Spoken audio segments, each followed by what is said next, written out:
seguidores crónicos. Señores, estamos emocionados.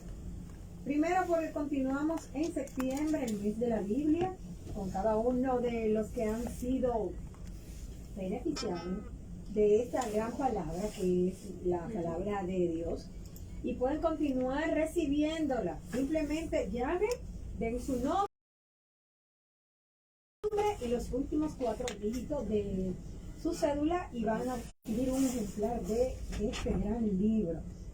Y invitados de lujo, vamos a tener también información hoy en lunes de prevención. El doctor Luis Felipe, señores, yo me he quedado pensando, Luis Felipe es que se gobierna. Está bien y todo, que ahora es speaker de muchas cosas y que él habla en muchos programas y todo. Pero, ¿y quién le dio permiso a Luis Felipe para que no viniera hoy? Bueno, pero está bien, se lo vamos a perdonar. Resulta que Luis Felipe está haciendo algunas actividades y nos sentimos sumamente orgullosos con esto. Y nos mandó relevo de primero. La doctora Viviana Hernández y Carlos Lerenburg tienen la responsabilidad hoy de llevar la voz cantante del lunes de prevención. Y el tema le va a encantar porque en vista de que la pandemia del siglo es la obesidad, causante de muchas enfermedades, y ustedes saben que en todos los lugares del mundo lo primero es la nutrición. Previene, organiza lo que es la buena evolución de las enfermedades, y hemos hablado de todo, desde que si la nutrición tiene que ver con el pronóstico de las enfermedades, que si la nutrición tiene 2 márgenes importantes en la implementación de los pacientes bien nutridos, los que están en malnutrición, en los niños desnutridos, que ya no solamente son 2 márgenes. Antes solamente se hablaba de nutrición, esos niños caquéticos que estaban bien flaquitos. Ahora tenemos aumentada nutrición. O sea que tenemos todo un panorama de que conversar. Y luego de superar la obesidad, viene este tema. Y esos pacientes que se realizan la bariátrica, ¿cómo deben llevar su nutrición? ¿Cuál es el panorama? ¿Cuál es el plan nutricional? Invitamos dos duros, para que lo entiendan en palabra llana, en el labor popular, porque usted sabe que me dicen, tienen que tratar la conversación, ustedes hablan muy científico, esos son los que nos siguen. Yo siento que yo estoy aquí para eso. Ah, Claro. bien. Raquelita es, creo que tú eres ingeniera química, Bueno, pero no ingeniera importa, química, comunicadora, tenemos que pensar Raquel. Entonces, No importa, estoy aquí un poquito para llevar las cosas un poquito a estilo más llano. No se preocupen a los que están escuchando. Aplatanarlo un poquito. Oye, eso, doctora, una mujer ingeniera química que habla de elementos compuestos y demás, Eso familiares. sí que no se entiende. Hola, doctora Viviana Hernández, ¿cómo está usted? Bien, gracias. Gracias por la invitación. Para mí es un placer compartir con ustedes y sobre todo con tan buena compañía también. Carlito, Carlos de nosotros. ¿Vi que no? No, ya, sí, claro que sí. Ya ¿No te sientes intimidado con No, la no, mujer que no. habla alto? Ay, Dios. Sí, inclusive eso me pasa también en parte de la docencia, en la maestría de obesidad dietética, que casi el grupo completo es mujer. O sea, prácticamente el único hombre soy yo. Anda. Mejor todavía. Bendecido. Bueno, lo dudó. ¿Cómo que no somos complicados? No, al contrario, se hace más fácil. Exacto. Se hace más fácil. Bien, sabes que mencionabas algo súper interesante, que es la palabra, ya estamos por comenzar. Claro, con todo el gusto. ¿Qué comer después? Entonces, el después es importante, pero yo me estoy refiriendo no inmediatamente después del posquirúrgico de una bariátrica, sino a largo plazo. Enfocarse en la parte de enseñar al paciente a comer, porque pasa mucho que esos pacientes reganan peso. Y eso hay que ponérselo claro a la gente. Si usted se va a realizar una cirugía bariátrica y usted no cambia de hábitos, con el tiempo, aunque duren varios años reganar el peso, lo van a volver a reganar. Entonces después dicen, no, eso no funciona. Pero es que no funciona la bariátrica. Lo que pasa es que se opera, vamos a decir, el estómago. Pero hay hábitos que hay que cambiar. Pero el cerebro, doctora. No el cerebro no se opera. Pero Algo muy importante que tratamos en la parte docente es el tipo de hambre. Hay un hambre llamada hambre desde el punto de vista de control neuroendocrino, que es lo que llamamos el hambre que se ocupa normalmente natural en el ser humano, y también hay otra que se llama hambre hedónica. O sea, una es homeostática, que es un control neuroendocrino, y la otra es hedónica. Entonces, esa es la parte que hay que trabajar con el paciente. Totalmente. Totalmente de acuerdo con la introducción que dijo la doctora. Tengo entendido que la dieta que tienen los pacientes que se someten a una cirugía bariátrica es bien estricta, sobre todo inmediatamente de que se sale de una cirugía. Pero según nos cuentan, entonces la dieta cambiaría ya como un estilo de vida. Totalmente. No solamente como que los primeros meses, sino que ya a partir de que te sometes a este procedimiento vas a tener que evolucionar totalmente el estilo de cómo comes, qué seleccionas para comer. Pero no sería tan estricto como eso. No, al inicio sí se hace una dieta estricta porque el paciente acaba de tener una cirugía, ¿verdad? Y evidentemente inicialmente sí se le va a dar una dieta líquida al paciente y luego se va a ir progresando mientras vayan pasando las semanas a una dieta líquida completa, de una dieta suave y así sucesivamente. Pero hay, después de que ese paciente se recupera, el enfoque más importante es la parte de cambio de alimentación, a enseñar a ese paciente a comer. Cómo debe combinar los alimentos, cuántas comidas debe hacer al día y sobre todo buscar qué fue lo que le llevó a ese paciente a realizarse esa cirugía. Bien, porque si eso no lo trabajamos, mira, puede bajar 100, 90, lo que fuese, o sea, no importa, pero la va a reganar. Entonces, si al inicio se hace una dieta bastante estricta, se debe de realizar también suplementación nutricional, pero que eso también se puede hablar acerca de la suplementación. Algunos pacientes creen que se tienen que suplementar de por vida y eso no necesariamente es así porque depende del tipo de cirugía que depende del procedimiento, correcto. Exactamente, y hay procedimientos que no causan mala absorción. La manga gástrica, que es una de las que más se hace por lo menos acá en el país, no causa una mala absorción, pero sí se debe de tomar suplementos, sobre todo al inicio. Correcto. Algo muy importante que la doctora mencionó y es lo de la ganancia de peso. Previamente a ese paciente se debe de trabajar desde el punto de vista de salud mental. Primeramente, específicamente los primeros 3 a 6 meses previo al procedimiento.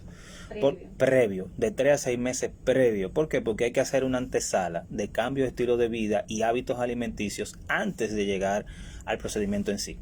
¿Qué hace eso? Bueno, nos asegura un mejor apego al plan medicamentoso y al plan quirúrgico a mediano y a largo plazo. 100% de acuerdo. Y además, agregando a eso, es aterrizar la expectativa que tiene ese paciente. Correctamente, porque, doctora.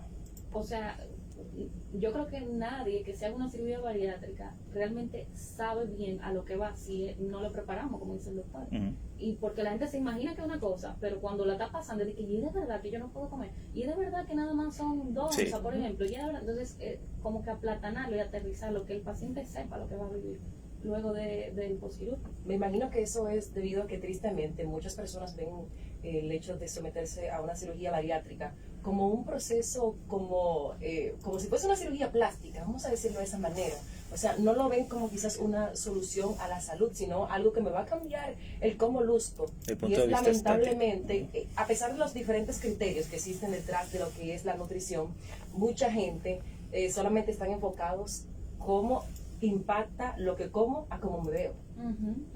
Totalmente. Miren, vamos a organizar un poquito lo que es la obesidad y la bariátrica. Claro. Resulta que las células tienen memoria, todas.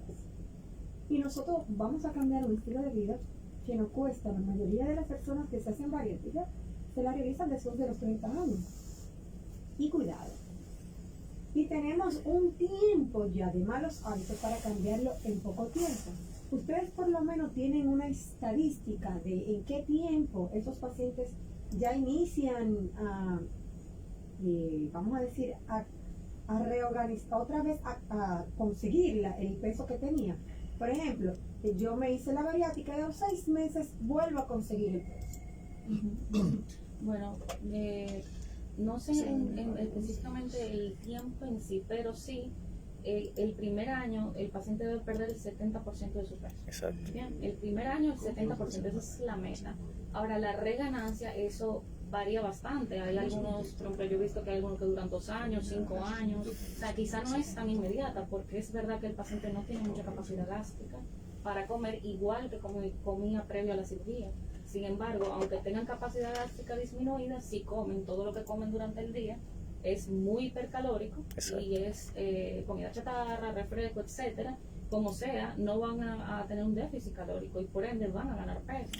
Algo muy importante y agregar con la doctora es que también influye directamente el tipo de procedimiento que se haga y el tipo de técnica, ya sea restrictiva o una técnica desde el punto de vista de anastomosis o de uniones a nivel distal, porque de ella depende el pronóstico de la ganancia de peso del paciente. Señores, pero miren quién llegó.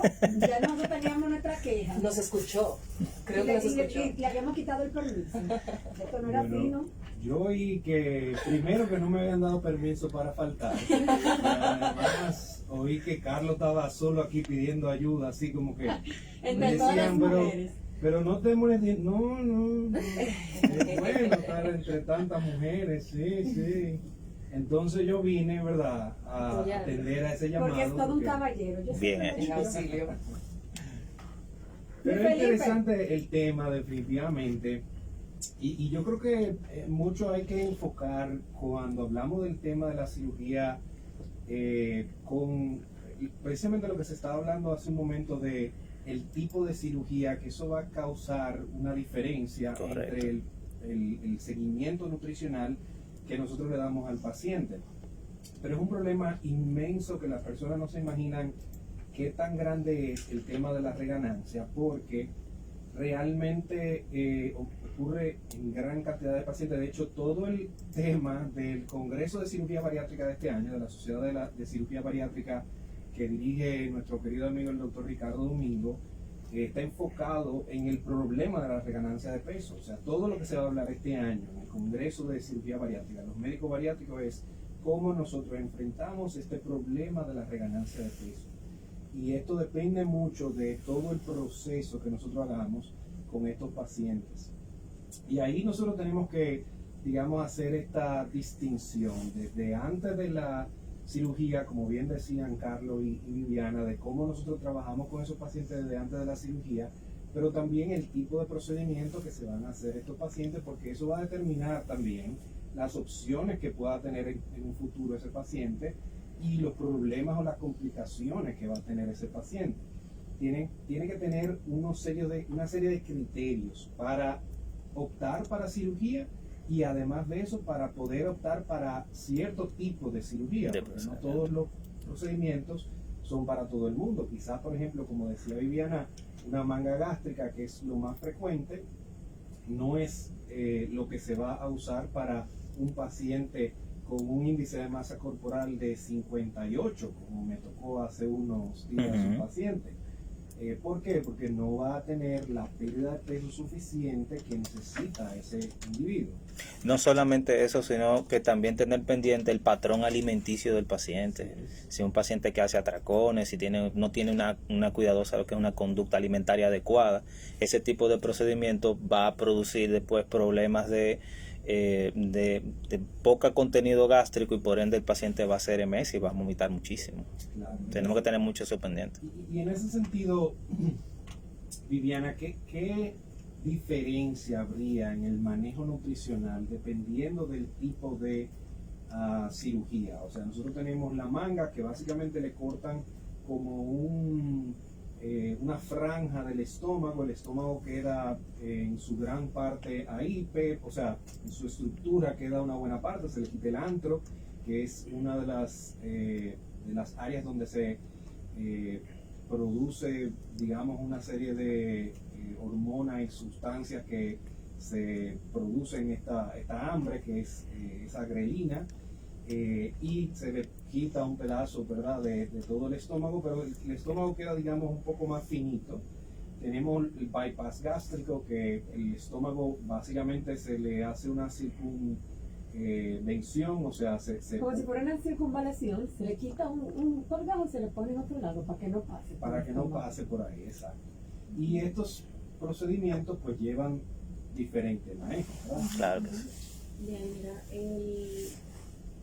básicamente llevan diferente manejo, aunque quizás la misma base a nivel nutricional, cuanto que se debe hacer una progresión, líquidos claros, como hablábamos al principio, después se va progresando. Pero básicamente, si el paciente tiene un bypass, tiene más riesgo de desarrollar lo que es un síndrome de dumping. Entonces, tiene que ser un paciente que no se le puede dar hiperconcentración de azúcares, pero para nada, porque eso va a traer consecuencias a futuro. Y eso es mucho más común en ese tipo de pacientes que en lo de la manga gástrica. Y la otra problemática en comparación es la malabsorción. La malabsorción sobre todo de lo que es la vitamina B12. Entonces son pacientes que hay que suplementarlo, a todos los pacientes hay que suplementarlo al inicio, pero en el caso de la manga gástrica ya va a ser un paciente que va a necesitar suplementación prácticamente por el resto de a largo plazo, exactamente a diferencia de lo que es la manga, que en la manga realmente uno al inicio cuida la suplementación porque evidentemente el paciente está comiendo prácticamente nada y hay que evitar, prevenir deficiencias importantes, a diferencia de lo que es el bypass. Correcto. ¿Cuál es ese síndrome, doctora? El síndrome de dumping.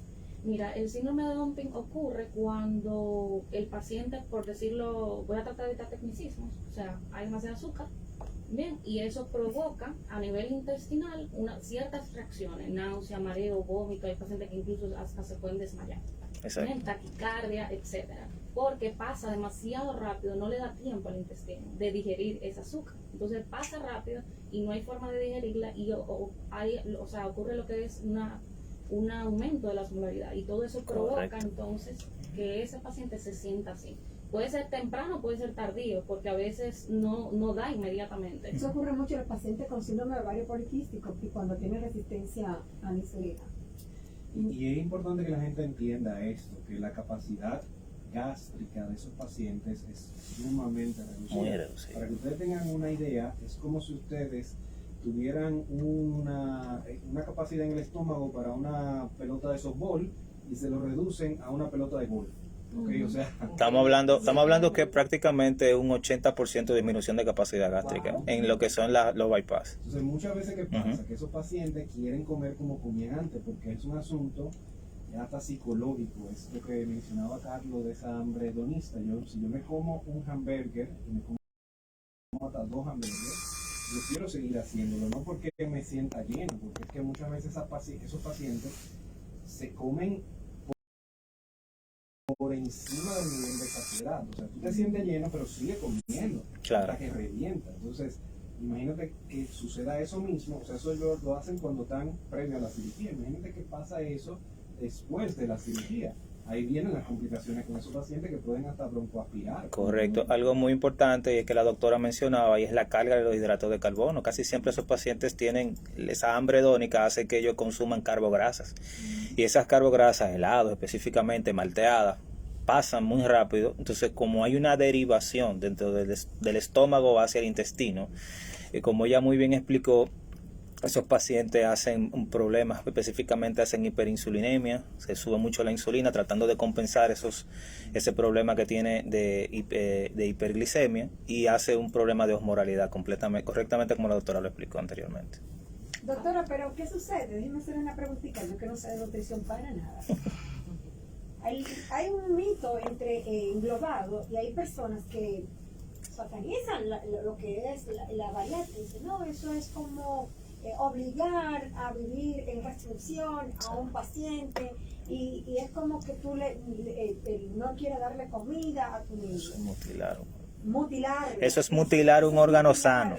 Un órgano sano, porque ese estómago está sano y lo están mutilando. Bueno, cada quien con su teoría. Sí. Entonces, ¿qué sucede? Dicen que los huesos sufren, que puede promover osteoporosis, que hay de cierto que la alimentación en esos pacientes puede promover otras enfermedades, o si con un buen plan terapéutico usted puede prevenir estas alteraciones que yo refiero, disminución de los ligamentos, alteración del tejido colágeno y demás.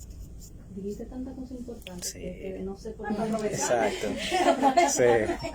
Con respecto a lo que decían de eso, de mutilar un órgano sano, en realidad eso es tremendo mito. Exacto. En el sentido de que uno no le va a hacer una bariátrica a un paciente porque sí, como dice el doctor Felipe, se tiene sus criterios. Correcto. Y esa persona, si se debe de realizar una cirugía bariátrica, es porque están en mayor riesgo ahora, antes de la cirugía, que lo que tuviese después.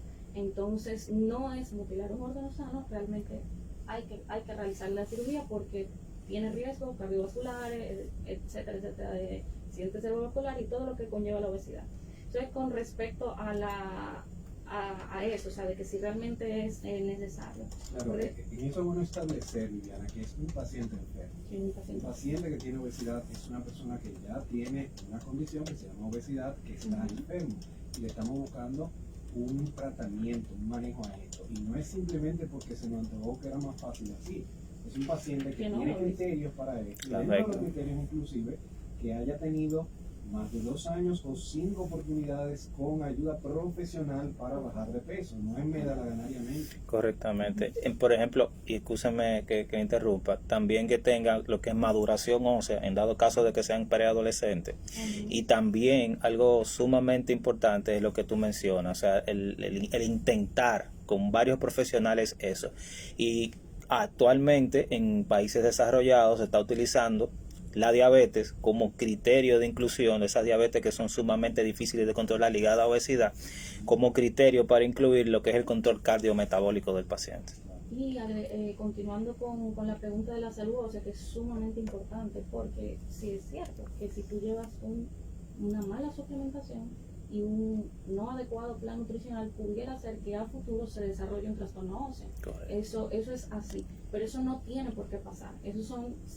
Usualmente son pacientes que no llevan un buen control en cuanto a suplemento y en cuanto a nutrición.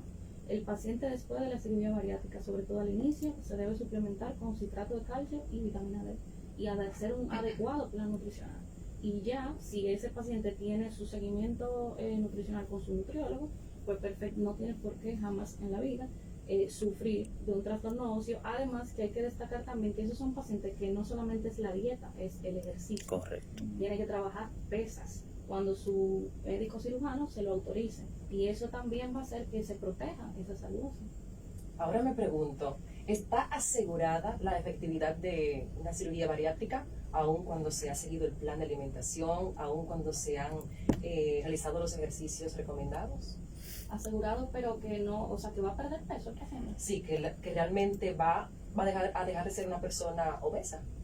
Bueno, ¿Se asegura? Eso imposible, porque Obesos, eso depende, no, es que eso depende más de que se sigan las recomendaciones que del médico o del Exacto. cirujano. No, esa es la pregunta. Ujú. Aun cuando una persona que se somete a una cirugía bariátrica lleva el plan de alimentación, hace los ejercicios, ¿es algo que se asegura? O sea, El término yo no diría que sea segura. El pero mejor. efectiva sí es. Es efectiva y mejora su condición cardiometabólica. Definitivamente Claro. es efectiva. O sea, en ese sentido sí.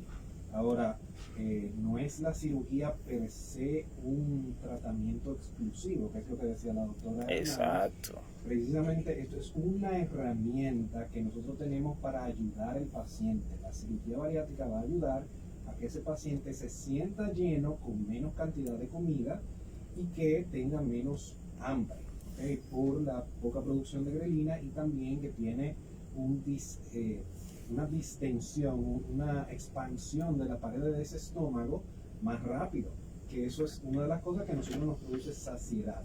O sea, fíjense eso. Es un aspecto que cuando nosotros comemos, nosotros nos sentimos, o sea, llenos, no tenemos más hambre. Y es por eso, porque ese estómago se distiende, se ancha y deja de producir ciertas hormonas que me estaban produciendo esa hambre. Entonces, como el estómago es más pequeño, lo mismo sucede, por ejemplo, con un balón gástrico, el estómago es más pequeño, yo tengo ese efecto. Ahora, eso no necesariamente va de la mano con el hecho de que yo me sienta satisfecho, no significa que o saciado, perdón, que son términos distintos, y que yo me sienta saciado no significa que me sienta satisfecho. La satisfacción es algo emocional. Totalmente. Entonces, Totalmente. ¿qué pasa? Que muchas veces esos pacientes, aunque vomitan, comen, no siguen las pautas nutricionales o no tienen el seguimiento nutricional que debe ser por un tiempo prolongado. O sea, no es simplemente que cuando usted se opera tiene una reunión con el nutriólogo y ya. No. Todo eso lleva un seguimiento. Y van a hablar un poco de eso, de qué tiempo debe seguirse ese paciente, qué tanto se va distanciando, cómo se va evaluando ese paciente después de esa cirugía bariátrica para ir trabajando con todo ese cambio de estilo de vida, que es lo que al final debemos apuntar con ese paciente para que sea efectivo. Mira, el paciente luego de la cirugía bariátrica debe de por lo menos el primer año asegurar que va a asistir a su nutriólogo. Por lo menos como mínimo el primer año.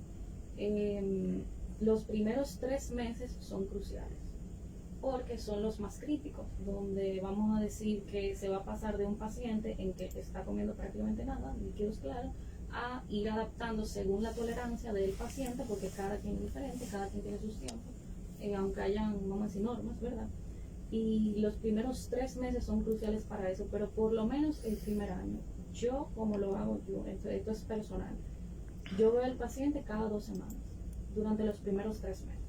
Y luego voy distanciándola cada 3 semanas, al mes, pero yo nunca suelto al paciente, ni siquiera al año, después de la cirugía. Voy a complicar un chingo de cosas. Tú sabes que yo soy medio intrusa. Y la dieta keto, que veo mucho ahora en palestra pública, que los pacientes que son bariátricos, que después de los 2 años que utilicen dieta keto, que eso es lo fenomenal para no adquirir peso.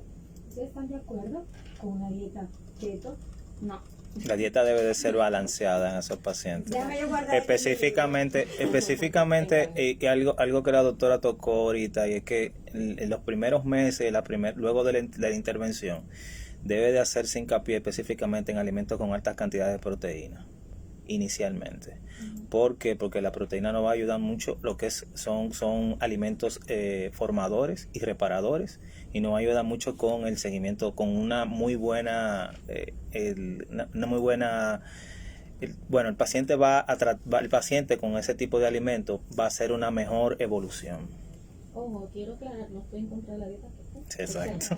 No tengo nada de eso. sus especificaciones. Exactamente. Claro. Pero quizás, ahora cada quien es diferente, ¿eh? Eso nada más se va a saber evaluando el paciente. Claro. Si eso es lo que le va a funcionar a ese paciente en un largo, no inmediatamente quizás, pero en un periodo de tiempo. A mediano o a largo plazo. Felipe tuvo acá un programa fenomenal que lo pueden buscar en YouTube, donde él dice que hay un paciente inclusive avalado por la Sociedad Americana, y dice que hay unos pacientes, sobre todo los pacientes con diabetes mellitus tipo 2, donde se benefician. ¿Eso no fue lo que tú dijiste, no? Sí. Las recomendaciones de la Asociación Bueno, estoy Americana para aprendiendo. Diabetes, claro, presta mucha atención a eso. Las últimas recomendaciones estandarizadas para el manejo de la diabetes de Estados Unidos, de la ADA, que es una referencia para todos en la región o a nivel mundial, incluye la dieta muy baja en carbohidratos.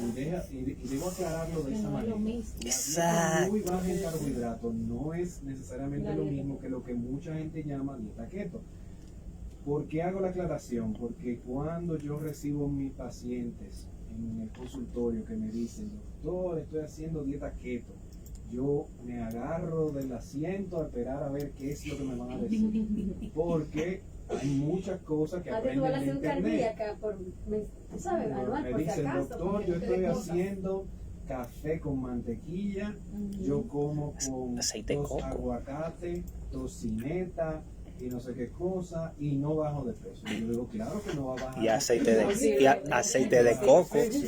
Y cuando tú revisas, es posible también que ese paciente tenga ese colesterol por la Una nube. hipertrigliceridemia. Tiene una hipertrigliceridemia. ¿Por qué? Porque ese paciente está abusando, ¿no? Se está llevando muchas cosas que ven en internet que no son verdad. ¿Por qué? Porque la ciencia, señores, la ciencia. Yo le digo a los pacientes, por más buena que sea la dieta, nunca va a poder violar los principios básicos de la nutrición. Correcto. Y hay aspectos que son generales, no importa la dieta que usted esté haciendo.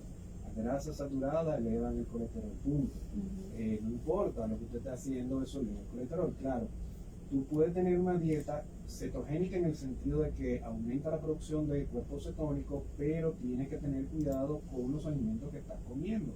Nunca, ninguna dieta, y yo espero que no parezca una por ahí mía, que le ponga tocineta a los pacientes. Eso no se debe mandar. ¿Por qué? Porque es un alimento alto en grasa, con nitritos, con una serie de elementos que son dañinos. Entonces, no me pueden decir a mí que eso es saludable. Igual el café es muy bueno, hemos hecho un programa aquí del café, del Pero chocolate, sí.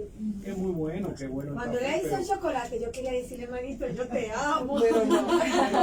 pero de ahí a echarle a eso mantequilla, señores, ¿para qué? Y aceite de No coco. puede Y ser. aceite de coco. un café. Aceite de coco, eso es muy popular también. Pero mira qué sucede. Sí, de Yo grasa, escuché, que no quiero decir nombre para no buscarme un problema. Tú sabes que no me importa mucho el problema, pero para no buscarme un problema innecesario, alguien que hablaba de los pacientes bariátricos y dieta hiperproteica.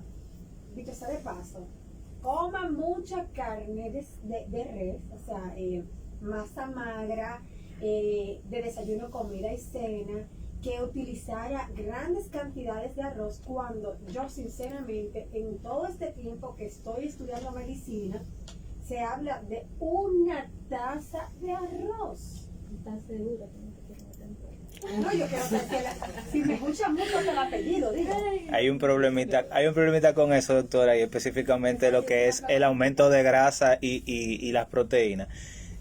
Para recordarnos nuestra nutrición, tenemos que recordar que en eso las proteínas comienzan a digerirse Que ya no es fácil. en una etapa lejana de lo que es el tubo digestivo, específicamente en duodeno, cuando llegan las enzimas pancreáticas. Y muchos de esos pacientes que tienen ese tipo de intervenciones, específicamente la que hablábamos anteriormente, no la manga, sino las otras derivaciones, tienen un inconveniente, y es que tienen una asa que viene desde el páncreas y pancreático biliar, se llama esa asa, viene desde el páncreas y recogen las secreciones biliares, y lamentablemente esas secreciones se unen a lo que son las comidas de ese paciente en una parte distal del tubo digestivo. Entonces no se va a poder hacer una buena mezcla de esos alimentos para que la persona entienda. Exacto, y no va a haber una absorción correcta. Entonces lo ideal es que sea una dieta equilibrada en ese paciente. Vamos a hacer, vamos a irnos a una pausa. Cuando vamos a hablar del tema de proteínas en la cirugía bariátrica, Excelente. que es muy importante. Una pausa.